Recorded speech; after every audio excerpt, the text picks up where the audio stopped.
Hello everyone, अस्सलाम वालेकुम। This is Farhan Yusuf, your resource person. Primavera में अपने प्रोजेक्ट के डेटे को रिपोर्ट करने के लिए हमें डिफरेंट तरह की लेआउट्स की ज़रूरत पड़ती है।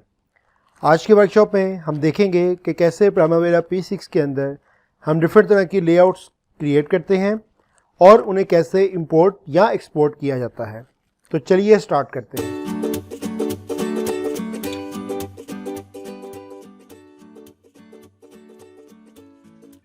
तो जैसे लास्ट वर्कशॉप के अंदर हमने अपने डेटे को ग्रुप किया था।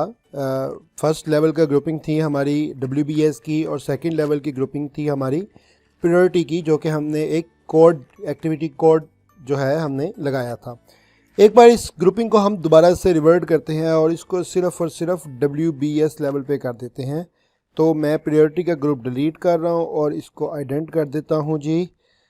तो चलिए जी, मेरे पास ये इस टाइम ग्रुपिंग अपनी WBS लेवल की हो चुकी है, यानी कि अब मेरी ग्रुपिंग WBS लेवल पे है, जिसके अंदर अगर आप देखें तो आपको ये आपकी एक्टिविटीज़ का एक व्यू दिखाई दे रहा है। अब हम देख लेते हैं कि अपने डेटा को सॉर्ट कैसे करते हैं। तो सॉर्टिंग करने के लिए दो तरीके हैं। एक तो ये कि आप अपनी ग्रुप एंड सॉर्टिंग की विंडो पे जाएंगे और यहाँ पे आपको सॉर्ट की ऑप्शन दिखाई दे रही है। आप यहाँ से सॉर्ट करके अपने किसी भी कॉलम की बेस पे इसको सॉर्ट कर सकते हैं। जैसे मैं फॉर एग्जांपल एक्टिविटी की नेम पे करता हूँ और चूँकि नेम में एक टेक्स्ट कॉलम है इसलिए इसकी अल्फ़ाबेटिकली असेंडिंग ऑर्डर हो जाएगा। ओके करते हैं, यहाँ से ओके करते हैं तो देखें मेरी जो एक्टिविटीज़ हैं ये सॉर्ट हो चुकी हैं मेरे एक्टिविटी नेम की बेस पे। जैसे यहाँ पे देखें तो अब ये सॉर्ट हैं, ये एक्टिविटी नेम की बेस पे जो मैंने सॉर्ट किया था। आप यहाँ से अपनी किसी भी लेवल की फर्दर सॉर्टिंग कर सकते हैं। लाइक आप एक्टिविटी नेम के अंदर एक्टिविटी नेम के बाद एक कोड लेवल डिफाइन करना चाहते हैं अपनी सॉर्टिंग का, कि फर्स्ट सॉर्टिंग मेरी एक्टिविटी बेस पे हो, सेकंड सॉर्टिंग लेट से मैं प्रायोरिटी की बेस पे कर लेता हूँ। तो ओके करते हैं और ओके करके अप्लाई करके देखते हैं। तो अब मेरी फर्स्ट सॉर्टिंग जो है ये एक्टिविटी नेम की बेस पे है और सेकंड सॉर्टिंग जो है ये प्रायोरिटी की बेस पे है। ये सेम सॉर्टिंग जो आप अप्लाई कर रहे हैं ये आप एक कॉलम पे क्लिक करके भी अप्लाई कर सकते हैं। लाइक मैंने जब एक्टिविटी आईडी पे क्लिक किया तो देखिए मेरी एक्टिविटीज़ आईडी की बेस पे सॉर्ट हो गई। नेम पे करूँगा तो नेम की बेस पे सॉर्ट हो जाएंगी। स्टार्ट डेट पे करूँगा तो स्टार्ट डेट की फॉर्म में, and so on with rest of the stuff. तो मैं अपनी एक्टिविटीज़ को मल्टीपल वे में सॉर्ट कर सकता हूँ। कॉलम पे क्लिक करके सॉर्ट कर सकता हूँ या सॉर्ट के ऑप्शन में आके। तो क्या फ़र्क, क्या ऐसी चीज़ है जो यहाँ पे हमें अवेलेबल नहीं है जिसके लिए हमें सॉर्ट पे जाके करना पड़ेगा। तो सॉर्ट के बटन पे यानी कि इस विंडो पे आके जो सॉर्टिंग की आपको चीज़ दिखाई देगी, जो एडिशनल फीचर मिलेगा वो मल्टी लेवल सॉर्टिंग का है। प्लस आप किसी ऐसे कॉलम की बेस पर भी सॉर्टिंग कर सकते हैं जो यहाँ पर ऐड नहीं है। लेट सपोज मैं यहाँ पर कोई ऐसा कॉलम ऐड कर देता हूँ। फॉर एग्जाम्पल मैं फ्री फ्लोट पे कर देता हूँ सॉर्टिंग। ये एक्टिविटी नेम वाली मैं डिलीट कर देता हूँ। ओके करते हैं जी, ओके करते हैं। अब एक्टिविटीज़ मेरी फ्री फ्लोट पे सॉर्टेड हैं, लेकिन फ्री फ्लोट का कॉलम तो यहाँ पे डिस्प्ले ही नहीं था।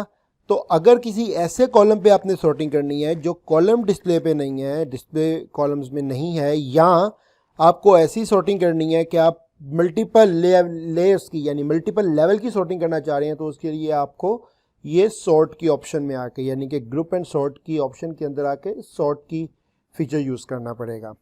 तो ये बेसिक डिफरेंस है। अगर सिंगल सॉर्टिंग करनी है तो आप सॉर्टिंग के कॉलम से कर लें, और अगर आप ये सॉर्टिंग करना चाह रहे हैं मल्टी लेवल की तो आप यहाँ से आके कर लें।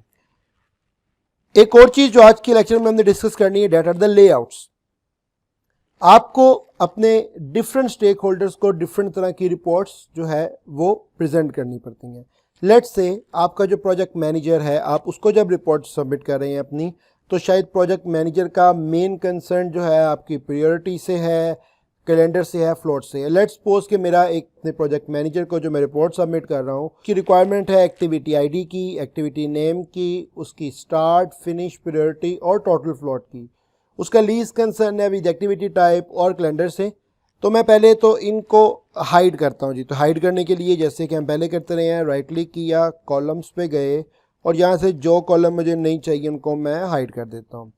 तो ये देखिए जी, मैंने अपनी 5 कॉलम्स की यानी activity ID, name, start, finish, priority और टोटल फ्लोट की एक अपनी लेआउट क्रिएट कर ली है। अब इस लेआउट को मैं अगर इन फ्यूचर यूज़ करना चाहता हूँ तो मैं क्या करूँगा, इसको एज अ लेआउट सेव कर लूँगा। कैसे करेंगे सेव, यहाँ पे इस एरो के साइन पे क्लिक करें, लेआउट पे, लेआउट के ऑप्शन में आ जाए और इसको सेव कर लें। मैं इसको कह देता हूँ जी टोटल फ्लोट लेआउट। अच्छा जी, किस किस को अवेलेबल होगी, पूरे प्रोजेक्ट में अवेलेबल है या करंट यूज़र को। लेट्स सपोज मैं अपने लिए कर रहा हूँ तो मैं इसको करंट यूज़र कर देता हूँ, सेव कर लेते हैं। अब ये मेरी लेआउट सेव हो चुकी है। लेट्स से मैं एक और लेआउट क्रिएट कर लेता हूँ जो मैंने अपने कस्टमर के साथ शेयर करनी है, अपने प्रोजेक्ट के स्पॉन्सर के साथ शेयर करनी है और उसका मेन कंसर्न स्टार्ट और फिनिश डेट के साथ है। तो मैं यहाँ पे आके दोबारा से अपने कॉलम्स को शो हाइड कर लेता हूँ जी। यहाँ से आके मैंने प्रायोरिटी को भी ख़त्म कर दिया, टोटल फ्लोट को भी ख़त्म कर दिया, ओके कर दिया। इस लेआउट को सेव करना है तो मैं यहाँ से लेआउट पे जाऊँगा और लेआउट के अंदर आके इसको सेव एज कर लूँगा। जैसे मैं सेव प्रोजेक्ट स्पॉन्सर्स लेआउट, तो आप अपनी रिपोर्टिंग नीड्स के मुताबिक डिफरेंट तरह की लेआउट्स बना सकते हैं और उनको सेव कर सकते हैं। अब इसका फ़ायदा क्या है, लेट्स सपोज मैं अपने प्रोजेक्ट पे वर्किंग कर रहा था और मुझे इन बिटवीन मेरे प्रोजेक्ट मैनेजर ने कॉल की एंड ही सेड कि मुझे प्रोजेक्ट की रिपोर्ट चाहिए। तो बजाय इसके कि मैं दोबारा से कॉलम्स ऐड करूं, चार्ट्स को सीधा करूं, मैं क्या करूंगा, यहाँ से जाऊंगा लेआउट में और अपनी जो लेआउट मैंने बना के सेव की हुई थी उसको ओपन कर लूँगा। तो ये टोटल फ्लोट वाली लेआउट थी, इसको मैंने क्लिक किया और देखें मेरी लेआउट जो है अप्लाई हो गई है। और मैं इसको प्रिंट करके, प्रिंट के फीचर को हम आगे डिस्कस करेंगे कैसे प्रिंट करते हैं। तो लेआउट्स को आप इस फॉर्म में यूज़ कर सकते हैं। लेआउट को, एक तो लेआउट आपका ग्रिड व्यू को स्टोर करता है, यानी ग्रिड व्यू की प्रेजेंटेशन को अपने पास स्टोर करता है, उसके अलावा आपके बार चार्ट को भी करता है। आप अपनी लेआउट को, अपने डाटा को डिफरेंट वे में ऑर्गेनाइज कर सकते हैं। फॉर द टाइम बिंग मेरे डाटे की ऑर्गेनाइजेशन जो है अभी इस फॉर्म में है कि एक साइड पे मुझे अपनी एक्टिविटीज़ की विंडो दिखाई दे रही है, यानी एक्टिविटीज़ का टेबल दिखाई दे रहा है, और दूसरी साइड पे मुझे बार चार्ट दिखाई दे रहा है। लेट्स सपोज आपने कोई ऐसी लेआउट बनानी जिसके अंदर आपको बार चार्ट नहीं चाहिए है, तो आप यहाँ से आके टेबल पे क्लिक कर देंगे। जैसे टेबल पे क्लिक करेंगे अब आपको सिर्फ एक्टिविटीज़ का टेबल शो हो रहा है। जब आप गैंट चार्ट पे आएंगे तो गैंट चार्ट भी इनेबल हो जाएगा आपके साथ। तो आप यहाँ तो सिंपल टेबलेट फॉर्म में कर सकते हैं या आप विद गैंट चार्ट कर सकते हैं। आप ये जूम के बटन्स के थ्रू अपने चार्ट को अपने मुताबिक कस्टमाइज कर सकते हैं, यानी कि इसके व्यू को जिस हद तक रीडेबल चाहिए आप उस वक्त तक कर सकते हैं। जूम इन करेंगे तो आप बहुत डिटेल लेवल पे चले जाएंगे और जब आप जूम आउट करेंगे और अपने ऑप्टिमम लेवल तक आप इसको लेकर आ सकते हैं। इसके अलावा यहाँ पे एक्टिविटी नेटवर्क डायग्राम अगर आप शो करना चाहते हैं तो जैसे ही ये देखिए यहाँ पे गैंट चार्ट के साथ आपका एक्टिविटी नेटवर्क का एक बटन है, इस पर क्लिक करेंगे। अब आपके WBS लेवल की एक्टिविटीज़ का नेटवर्क डायग्राम शो हो गई है। तो जिस लेवल पे क्लिक करेंगे उसकी तमाम एक्टिविटीज़ शो हो जाएंगी। लाइक अगर मैं डिलीवरी प्लान के WBS के एलिमेंट पे था तो सिर्फ WBS डिलीवरी प्लान की मुझे एक्टिविटीज़ शो हो रही हैं। तो अगर मैं ओवरऑल प्रोजेक्ट पे क्लिक करूंगा तो प्रोजेक्ट की नेटवर्क डायग्राम शो हो जाएंगी। तो आप इन तमाम की तमाम चीज़ों को, किसी भी इसकी प्रेजेंटेशन को सेव कर सकते हैं। लेट्स से मैं इसको कह देता हूं जी ये मेरी एक्टिविटी लेआउट था, सेव कर दिया इसको। लेट्स से मैं एक और लेआउट बना लेता हूं जी, इसको मैं कह देता हूं एक्टिविटीज ओनली।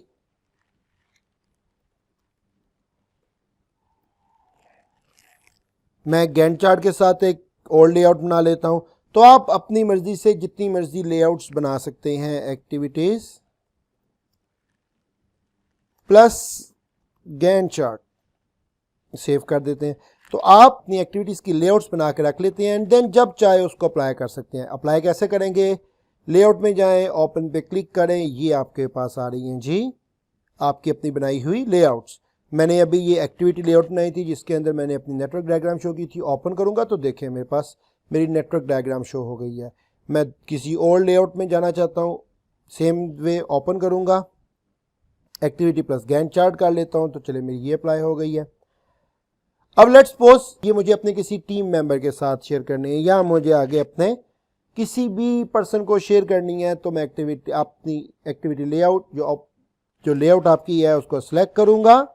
सिलेक्ट करने के बाद एक्सपोर्ट के बटन पे क्लिक करूंगा और देखें जी, ये आप इसको लेट्स सपोज मैं इसको डेस्कटॉप पे सेव कर रहा हूं और मैं इसको कह देता हूं P6 लेआउट। तो मेरी ये डेस्कटॉप पे एक P6 layout.plf फाइल बन गई है। मैं इसको सेव कर दूंगा और किसी को भी देखें मेरे डेस्कटॉप पे अब आपको यहाँ पे P6 लेआउट की एक PLF फाइल जो है वो शो हो चुकी है। अब आपके पास लेट से कोई लेआउट आती है जिसको आपने अपने प्रोजेक्ट के अंदर लोड करना है, तो प्रोसेस विल बी सेम। आप इंपोर्ट के बटन पे आएंगे, क्लिक करेंगे, उसको अपनी आप लेआउट दें, उस लेआउट का नेम दे दें। मैं कहता हूं जी इंपोर्ट लेआउट की, ये लेआउट हमने इंपोर्ट की थी। सेव करें, चलें जी अप्लाई करते हैं, तो ये आपकी लेआउट अप्लाई हो चुकी है। लेट्स सपोज पहले हम थे इस लेआउट पे थे, आपको दोबारा से करके दिखा रहा हूँ। इंपोर्ट ओपन में गए, इंपोर्ट के बटन पे क्लिक किया, लेआउट सेलेक्ट की, इंपोर्ट लेआउट 2 सेव किया, अप्लाई करते हैं, तो देखें आपकी वो लेआउट अप्लाई हो चुकी है। नेक्स्ट वर्कशॉप के अंदर हम देखेंगे कि कैसे आप अपने गैंट चार्ट को डिफरेंट वे में कस्टमाइज कर सकते हैं। आज की वर्कशॉप के लिए सिर्फ इतना ही। अगर ये वीडियो आपके लिए इन्फॉर्मेटिव थी तो इसे लाइक और शेयर कर दें और ऐसी आने वाली वीडियो से अपडेट रहने के लिए हमारा चैनल सब्सक्राइब कर दें। अपना बहुत सारा ख्याल रखिएगा। अल्लाह हाफिज़।